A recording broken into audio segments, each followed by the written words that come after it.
guys. That Thank is you so awesome much. walkout music. That's the best. Yeah, for those of you who don't know, in 2019, Mark closed down the event with a very epic speech. We've got it on YouTube. We put boxing gloves on him. It's appropriate. So I want to get right into it, but first let's just do a super quick round of intros because you guys have such interesting backgrounds. Maybe Dan, I'll call on you to go first and we can kind of work our way here. Can you hear me? Yes. Okay. Dan Tapiero, Tenti Holdings. I run a mid to late stage private equity firm focused exclusively on companies in the digital asset ecosystem. All right. So I am the artist formerly known as Mark Yusko. Big announcement, I'm changing my name to Dan Yusko since I'm going to hang out with these guys. So Mark Yusko, I run a firm called Morgan Creek Capital Management as well as Morgan Creek Digital down in North Carolina. Came out of the endowment world, have migrated over into the blockchain and crypto world. We run a series of venture capital funds, and I was telling these guys, for the first time the other day, referred to myself as a venture capitalist, so I guess I am, and that's what we do. Dan Moorhead. I followed actually DTAP at Tiger Management back 25 years ago or something, and then founded Pantera Capital in 2003, and we manage venture and token investments in the blockchain space. So I want to start kind of zooming out and looking at the macro world because you guys have such long careers in what we in crypto call TradFi, and then I want to move into some of the more specifics of crypto. So if you rewind the clock back 2 years, even pre-COVID, we were in an environment of low structural growth, easy monetary conditions, and then when COVID hits, everything really accelerated, right? And especially on the monetary front, right? We saw record kind of quantitative easing on the monetary side of things, and even now as that may or may not be letting up, we're starting to move into fiscal policy. We see these huge infrastructure bills. You guys have spent a long time in kind of macro in general. What's your framework? How do you interpret what's going on generally in the world and in markets? Whoever's feeling the bravest. Mark, come on. Oh, well, I mean, I'll start that. I have a hashtag for it, right? Hashtag fiat fiasco. I mean, look, this has been the plan since 1913. The Federal Reserve was created in 1913 to steal the wealth from the middle class and the poor and give it to the rich. They're really fucking good at it. And they have accelerated since COVID in a way that is incomprehensible. And look, Dan introduced me to this space in 2013. I was too stupid to pay attention, so it took me 4 years actually to kind of come around. But watching that light bulb go off 2 years ago, and it was right after I gave the talk here, it's like nothing I've ever seen. And look, if you don't opt out of the fiat system for a portion of your wealth, you're missing the picture. And that macro event is, to me, the biggest story of our collective lifetime, which is a big statement. I'm prone to hyperbole, but that's actually not hyperbole because it's true. Started spending more money per month in debt than they did in the first 200 years of our country's existence. The amount of money printing is like off the charts. And to put it in perspective, the government is trying to fight a virus with paper money, and it's incredibly inefficient to fight a virus with paper money.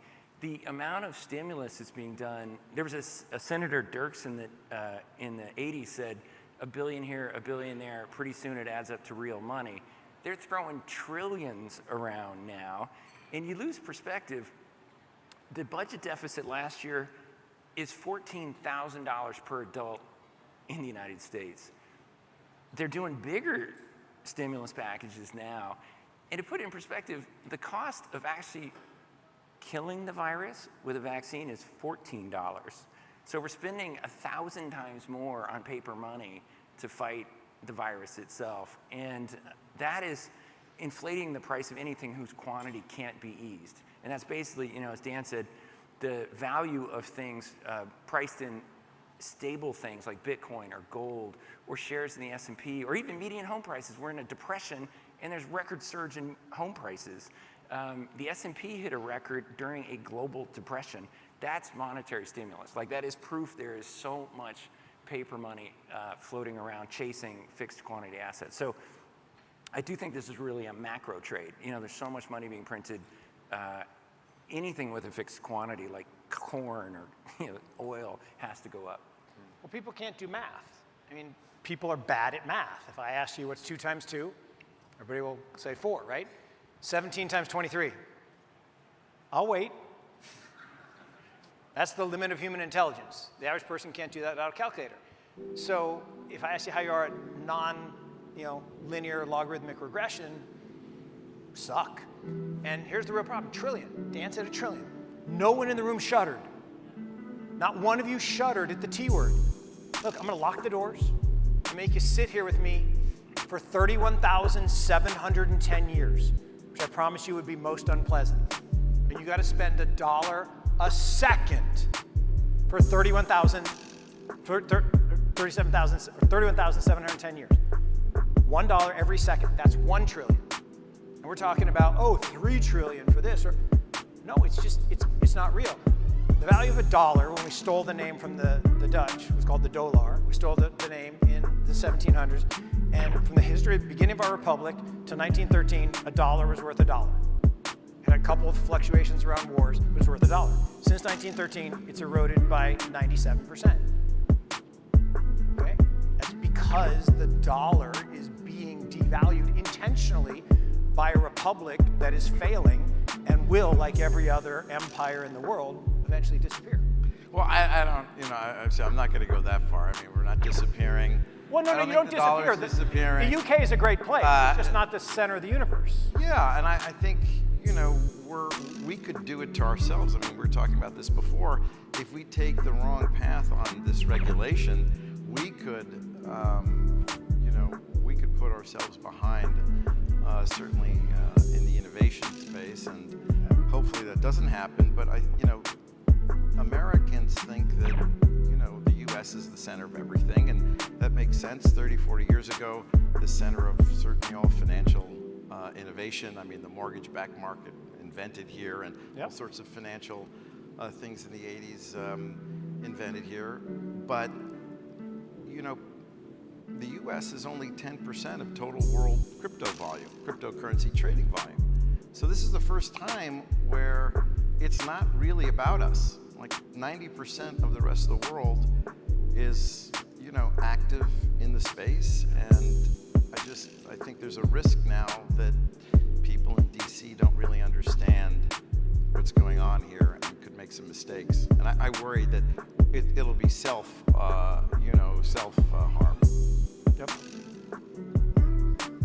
Let me present maybe like a counter argument or a narrative that I hear a lot about the US dollar, which is, on the one hand, it's something like 40% of M2 in existence has been printed in the last 18 months, right, Mark? We recently talked about this. And it's very easy to see this argument, well, my wealth is being diluted. But on the other hand, all central banks globally are devaluing at the exact same time, right? So this kind of question is, if everyone is doing this simultaneously, what are the real impacts?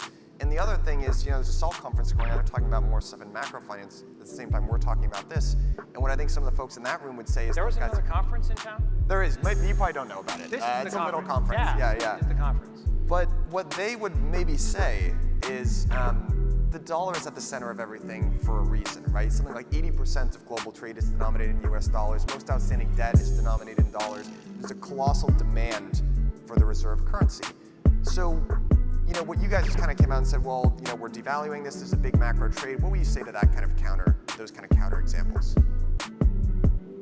Well, it's been going on forever. The U.S. won't be the reserve currency forever. The British pound used to be. It's a great example. It's called a pound sterling, and they've printed so many pieces of paper, it costs 184 pounds sterling to buy a pound of sterling silver. And so, the U.S. shouldn't be complacent. Like, if they're printing all this money, there will be unintended consequences. And it really is a massive wealth transfer. 35% of Americans don't own a home, they rent. This is horrible for renters, right? Like, they're inflating the price of residential real estate to the disadvantage of people who don't own homes. Same thing with financial assets. Most Americans don't directly hold stock. So the Fed pumping up the price of the stock market is great for some people, but it's horrible for most Americans, right? So there's huge unintended consequences of trying to fight a virus with paper money. Yeah, the problem is it's part of the plan. And the idea that these institutions exist for the betterment of the masses is just wrong, and it's always been wrong. It's about the top of the pyramid. And American exceptionalism is the problem, as Dan was talking about. Look, Americans are like Notre Dame football fans. They remember a past that never was, right? If you ask a Notre Dame football fan, they think we win the championship every year. We haven't won since '88. If you ask my father-in-law, I say, every year I was there, we won. I'm like, yeah, because you came back after the war and the coach went to Europe and got all the guys from Army and Navy to come back as 28-year-olds, and we went undefeated for 4 years. Yeah, you don't get to do that anymore except at BYU. So the key is that Americans don't remember that the British Empire, the sun never set on the British Empire. The pound sterling was the world reserve currency. It was used by all countries in trade, and now we have replaced that with dollars. We cut a deal with Saudi Arabia in the 70s. We said, we will protect you at all costs, regardless of what you do to us. We will protect you if you denominate all currency or all oil transactions in dollars. Anyone who threatened that, Saddam Hussein said, I will price in euros. He's gone. Gaddafi said, I will price it in gold. He's gone. So don't mess with petrodollars. Now Bitcoin comes along. It's the greatest money ever invented in history by far. And it's the only money other than gold. Gold is money. Money exists without a liability. Currency is not money. Currency has an associated debt with it. Money cannot have a liability. Bitcoin has no liability. It is digital gold. Now, it could have other uses, but that is its best and highest use. And that money, like Gresham's law says, will displace all of the bad, crappy money. And that is inevitable. And there's no way to stop it. And Ray Dalio is crazy to say, oh, they can shut it down anytime. No, you can't. Just like China said, we'll ban Bitcoin in 2017. And the price fell from $1,400 to $1,000 in 2 weeks. Where is it today? Is it higher than 1,000? Last time I checked, it was, right? So anyway, but I don't feel strongly about that. No strong feelings from you ever. Nope. No. Strong opinions loosely held. I would just say that as an old-time macro guy, that macro always takes longer to play out than you think it will. Maybe that's wrong for this space because, I mean, I've been wrong about the pace of change, certainly in the last 6 to 12 months. But, you know, we're talking about, like, you know, for the end of the U.S. as the reserve currency, you know, these are 100-year, you know, developments, right? You know, you have that chart in the UK. It takes a long time. So I'm not as, you know, cataclysmic about everything. What I hope is that people here, especially, you know, in DC, begin to see that there's real value here, that yes, there's an important cryptographic innovation. Right. The Byzantine generals problem was solved, hadn't been before. This is the greatest decentralized, most secure network in the history of the world. And it doesn't take that much digging to understand that that is valuable. So we should be supporting that here. Yeah. And so. Well, to that point, Yeah. Look around, y'all. Look at each other. This room is filled with amazing people who've left jobs in other amazing sectors. It is the greatest migration of talent we have ever seen, other than the 90s and the internet. And if you're in the government and you're not seeing that, right? You can see it in the W-2s. You can see it in the just massive migration of people that are entering the space and doing things to make sure that this greatest innovation. Yeah, but remember, it's global. Right. You know, Right. It's not centered here Right, even. right. So I think that's the reason there's a little bit of a disconnect. It's great. I mean, I call it the first true global macro investment, you know, development. When I traded currencies, you had like 10, 15 pairs that you could trade, and that was like supposed to be global. Right? You couldn't really trade more. I mean, that's 15 countries, right? Now you've got nodes in every single country in the world. I mean, Germany just passed the US. So yeah, this is a whole new world, and DC is. No, I mean, we coined the phrase, right? It's the first truly global macro event. Investment, yeah. development. Totally agree. I don't know, yeah. Guys, so help me understand, because now I want to transition into crypto. All three of you guys moved really, really heavily into this space. So far, we've been making the monetary connection in between what's going on, central banking, monetary and fiscal easing, and Bitcoin is the argument there, right? But in a lot of the talks that we've been talking about today, they've been relatively un-Bitcoin related, right? Ethereum, that's not a hard money play. NFTs, those aren't hard money plays. DAOs, anyone in this room work in a DAO? Let's go, let's go. All right, we're still very early. None of that has to do with the hard money store value narrative. So help me explain what's going on, right? What else is driving the growth in this market? Well, I'd say, when you have a new technology, there's an innate desire to have an analog. And SMTP, they call it electronic mail, but it's totally different than snail mail. And some people call Bitcoin a cryptocurrency, but the CFTC calls it a commodity, the IRS calls it property. It's a totally new thing, and it does like 100 different things. And a money protection or a digital gold is one of the things blockchain does. But, there's hundreds and hundreds of different use cases, NFTs, DeFi, all that. And that's why it's so exciting. It's going to go through so many different industries and end up being worth so much value because it's disrupting all these things that weren't touched. And basically all of finance wasn't touched by the internet. Like the internet happened to everything else, but banks, Visa, MasterCard, remittance companies, all didn't really get changed. And that's what's happening is blockchain's coming in and going to completely disrupt all of the finance type industries. Yeah, look, it is simply an evolution of technology, and that's what's so awesome about it. It's not a revolution, right? Revolutions can be combated. Evolutions happen. You can't stop them. And it's very simple. 54, we had this thing called the mainframe. The center of the universe was in Boston. Dec and Wang, my favorite companies. And they moved out the center of the universe, moved to Palo Alto because of an innovation around microchip 14 years later in 68. And if you invested in Fairchild and Intel, and this guy Don Valentine made a little investment in Intel, and it worked out pretty well. 14 years later, 1996, it's about the internet. And you've seen the clip of Katie Couric and Brian Gumbel say, what is internet? What is that @ symbol? And Paul Krugman, never be more important than a fax machine. Maybe it's more important than the fax machine. And so 14 years later, the mobile net. You ask people, the mobile net can be as big as the internet. I remember being with Craig McCaw, a pretty famous investor in mobile telephony, and his family office guy was saying, yeah, Mark, if I have people on a computer, like, yeah, whatever. If you want a phone, I got 2. I don't need any more. So now we're in 2024, almost, and it is the operating system for the internet of value. And to Dan's point, what the internet did to commerce and media, blockchain will do to financial services. Financial services is the biggest industry in the world by orders of magnitude. Orders of magnitude. Stock market big, bond market bigger, currency market bigger, this market bigger. And the wealth creation that will come out of this evolution is the biggest wealth creation opportunity I'll see in my lifetime. Now, maybe some of you guys will be around for the next one, but it is big, and it's bigger than we all think it is. We all think it's big, but it's bigger than that. Right. I was going to just chime in. I mean, it's bigger than the financial markets or money. I mean, it's really a revolution in the concept of trust. Yes. And Trustnet. So when you heard it here first. Trustnet. Right. The Trustnet is coming.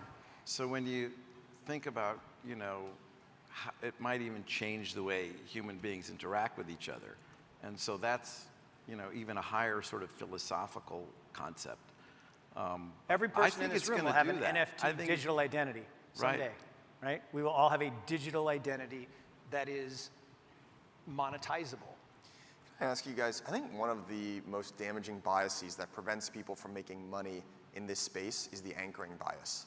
Because if you've been around for a couple years in crypto, you can remember saying, I remember when Bitcoin was $200 or $1,000 or whatever it is, and you just start thinking, oh my God, I can't believe I didn't buy it then. How can I buy it at this price? One of the things that is so great about listening to macro guys like you talk is you have these great frameworks for how you look at the world, right? So when you conceptualize what's going on here, this paradigm shift, crypto, whatever you want to call it, what are the frameworks that you use that help you make good investments in this space or guide your decision making? Well, I'd say disruptive technologies, you always feel like you're chasing it and the price is, going up. And if you look at, Apple traded at 50 cents a share in 2000, right? And people are still investing in Apple and it's still going up. And so if it's going to be as disruptive as I think, even this price, people are going to go, oh, wow, remember in 2021, you could still buy a Bitcoin for 45 grand or whatever. Like people, you just have to kind of embrace the view that this is very disruptive. The other cool stat I would share is that it isn't just Bitcoin. There's a lot of really exciting projects out there. And over the last 6 months, more than 100% of the gains, the returns in the cryptocurrency industry have been not Bitcoin. It's a really trippy thing, and some of my dearest friends are Bitcoin maximalists, and I used to be 100% Bitcoin. I love Bitcoin, but it is true there are a lot of projects, a lot of cool things happening. It's not just Bitcoin. Look, I think the biggest framework for me is something that Raoul Pal talks about a lot now, which is this idea of the network effect. And it's something that I stumbled into in my early days as not a macro guy, right? I have these chapters in my life. I came out of the traditional investing world, stocks and bonds. I went to work for an endowment, which was pretty stodgy at the time, and I stumbled into it by investing in this little thing called Sequoia, back when no one knew who Sequoia was, and Don Valentine was a jerk for hiring Michael Moritz, who was a Wall Street Journal reporter, right? He'd never done a deal, and it turns out he was a pretty good venture capitalist after all. And we invested in Yahoo. And I didn't understand what a network was until I saw all my friends using Yahoo. And then we invested in this little thing called Google. And we put $500,000 into Google at Notre Dame and turned in $200 million. There should be a quad called the Google Quad. And I didn't even get the network effect there until later, until I saw them buy Android. And they were lambasted in Business Week. I mean, what are you, idiots? What are you buying operating? You don't know anything about operating systems. No, they knew everything about operating systems. Today they have 80% market share. And the average person can't do math. They certainly can't do exponential math. Because if I take 20 linear steps, I hit that door. If I take 20 exponential steps, I go around the world twice. Because that's bullshit. Do the math, it actually works out. And that exponential growth of how networks work, and Metcalfe is a genius, right? Metcalfe's law is the framework on which I think all of future technological innovation and mankind innovation is going to revolve around. So that's my mental framework. Yeah, I come at it from sort of the classic global macro investment framework, which is, you know, this is a sector. I don't know necessarily who's going to win. I think, you know, Dan over there will make 10,000x on picking the right technology, and he's got his brain's trust, and that's just never anything I can do. So I want to have a broader exposure to growth in the whole world, in this whole world. So when it goes from, and the fund is called 10T, 10 trillion, it stands for 10 trillion, because in the middle of 19, the ecosystem, which Bitcoin, Ethereum, and the value of the equity and the other cryptocurrency was 300 billion. So I thought, okay, we can do 30 times in 10 years, 10T in 10 years. And I'm going to be completely wrong about that because we're at 3T right now. So, but that was sort of my bigger framework. I did something similar in the agriculture space in the early 2000s and in gold. And so from an investment perspective, right, I use a very similar framework that I've always used. One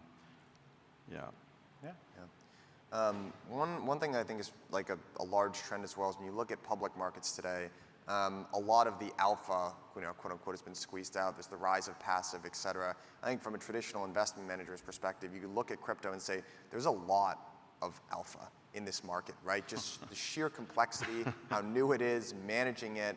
All three of you guys have structured funds in this space. So Dan, you were just talking a little bit about how 10T, I think you're like one of the only guys doing growth equity. Mark and Dan, you guys are both in venture, and Dan, I know you're doing a little bit of trading on top of that. Why did you guys structure your funds in the way that you did? Was it based on your previous knowledge? That's where you think the market is going? I mean, why do you guys choose to structure your funds the way they did? Well, I mean, for me, the one thing that I realized very early in the space was that no matter how great a trader you are, unless you're 24/7, 365 and have a massive team, it's impossible. Literally, will be impossible, and it'll send you to the grave early, and for sure. So the most important thing that you learn in the traditional hedge fund business is that there's a terrible sort of timing or time mismatch. And, you know, investors, they want their mark every week or every month, and, you know, they complain when things go down. And I thought, okay, well, this has had 7 corrections of 70%. You have to find a way to lock people in and lock yourself in The private equity structure is a 10-year life fund, and I thought it must be that way because the investors I have, a lot of them from the traditional world, are going to have wobbly knees, on those week, months or whatever it is. And so it was a combination. I mean, it had to be in a private equity structure, but what we really have done is built it's a macro portfolio that we built within the private equity structure. I'm not a typical private equity person. I don't try to, necessarily help each of the companies improve their operating businesses. They're much smarter than me. So that the time, that holding period lock-in was sort of at the core for me. And then to have a little bit of a diversified exposure to 10 to 12 of the businesses was my. Yeah, I mean, for me, it's just, look, my life's just a series of happy accidents.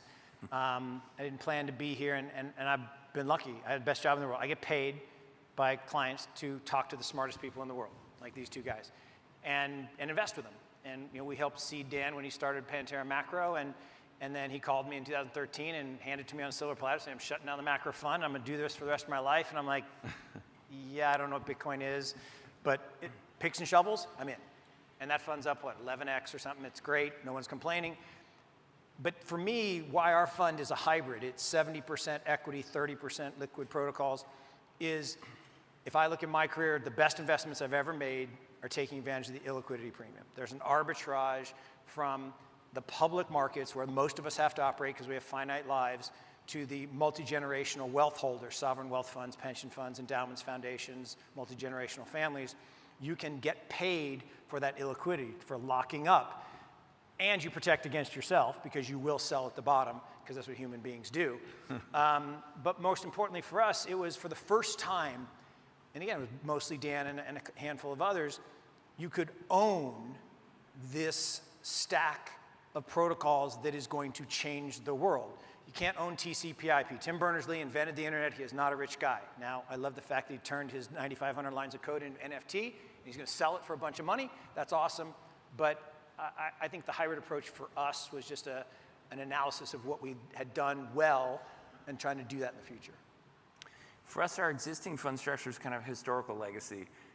We launched our first fund when Bitcoin was the only thing in the world, so it was just a Bitcoin fund. Then we did a venture fund to invest in companies, and then our ICO/early stage token fund. So we ended up with 4 funds that were completely mutually exclusive. They cover the whole spectrum, but maybe suboptimal. And so we're now launching a fund that covers the whole spectrum. And so allocators can say, hey, I want to put 50 basis points of our endowment into blockchain as a concept, and then we will allocate from tokens to venture and back and forth. And the cycles swing a lot. Tokens just came down 55% in the last couple of months, whereas venture is very steady. And your question about alpha, I think, is a really good one.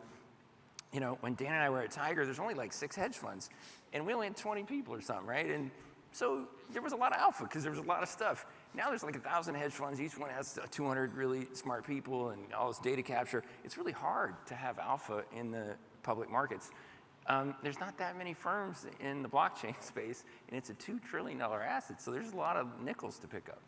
Yeah, there's more alpha in this space than I think in any space ever. If I think about how much was actionable over a 30-year career and all, this is, nth to degree.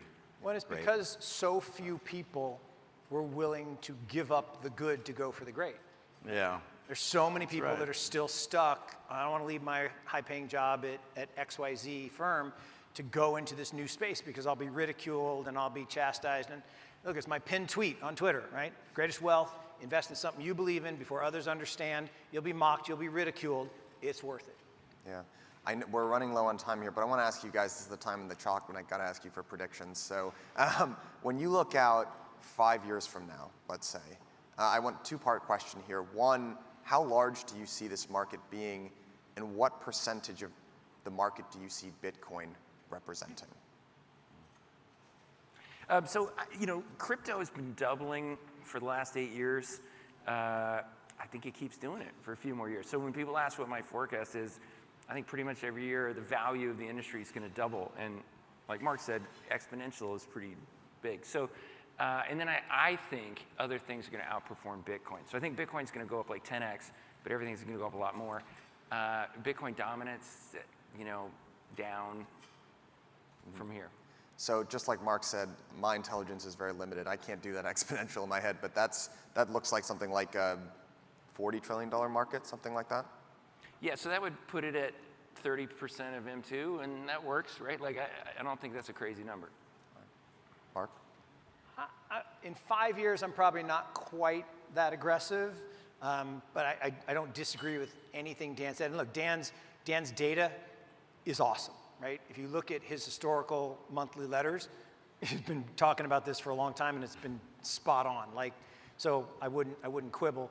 I do think we're going to have a burst in 24 months. If you look at all S curves, they have the early adoption, then they have the kind of the beginning of mass adoption, and then there's a bust. And that will happen, and it'll set us back. And so I think we'll probably get to 25-ish trillion, and then we'll have a big bust, and people call it, it's over, it's the end. That's the beginning. Right? Someone yesterday on stage said, and I've been saying, the national anthem just played. No. He said it better. He said, the players haven't even arrived at the field, right? Forget the national anthem. The game will only start after the bust in 2024. So that's what's so exciting. So I'll say 25T from here. You said what? 25T in 5 years. Oh, of the whole Of total, world. and of Bitcoin, Yeah. Bitcoin dominance, to me, Bitcoin continues to fall in dominance. I think 5 years Bitcoin is half gold, so that would be 5 trillion, so it's 20% of the 400,000 or 500,000. Yeah, I mean, I sort of think about things in terms of, what could Bitcoin, I think Bitcoin at 5 trillion market value, which is 300, 400, 500,000, I think is very reasonable within sort of 5 years. And I think you can extrapolate, the overall ecosystem based on that. Look, I wasn't 10T in 10 years. It's going to be, probably closer to, probably closer to 20.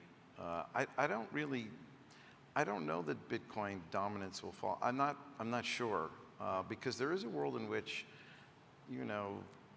things start getting built on Bitcoin, and so that's the thing. There's so much innovation happening at such a fast pace that, at least for me, I find it hard to be very specific on the bet. It's so I would hard. much prefer to say, we're at 3T now. I have a very high degree of confidence we're going to be 10 or 15 or 20. Like, that's not reversing. And the bust thing, I don't know about the bust thing, because, we dropped 50% in Bitcoin. You had NFTs went to, who knows, down whatever percent in 2 weeks. That's the nature of this market. And as things sort of spread out, and I call it like a broadening and deepening of this digital asset ecosystem, you'll have certain parts of it not busting. And so it's possible that the overall thing doesn't feel like 18, where Ethereum went down 95%. I don't really see Ethereum down 95% again. I just don't see it. I think we sort of passed that, but look, that's why I think the intertemporal bets are problematic. You have your long-term bet, and The hardest part of your stick with question, it. Michael, is speed. Yeah. Right? I live in North Carolina, and there's this little company down the street called Epic Games, and they make this thing called Fortnite, right? And they make billions of dollars, but Axie Infinity just made more in the last 12 months than Fortnite did. How is that freaking possible? How is that possible? Decentralization, that's how. But that's the point, Right? is it's just so impossible to think Yeah. of Malaysian migrant farm workers spending full time raising Axies and getting paid thousands of dollars, more than they would have made as a migrant farm worker, and allowing my son to say, Dad, I'm not paying $400 for an Axie. What are you, a freaking idiot? So that level of growth is hard for all of us. And so Dan's probably going to end up being right, because his number's the highest. Guys, Right. literally pains me to cut this off. I wish we could keep talking for another hour, but unfortunately, we got to wrap it up. Thank you so much Sure. for a fascinating conversation. Give him a big round of applause, guys.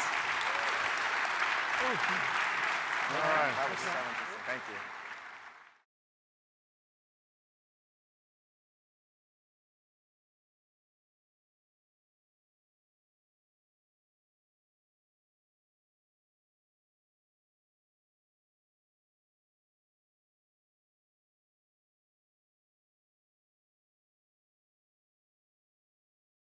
Thank you.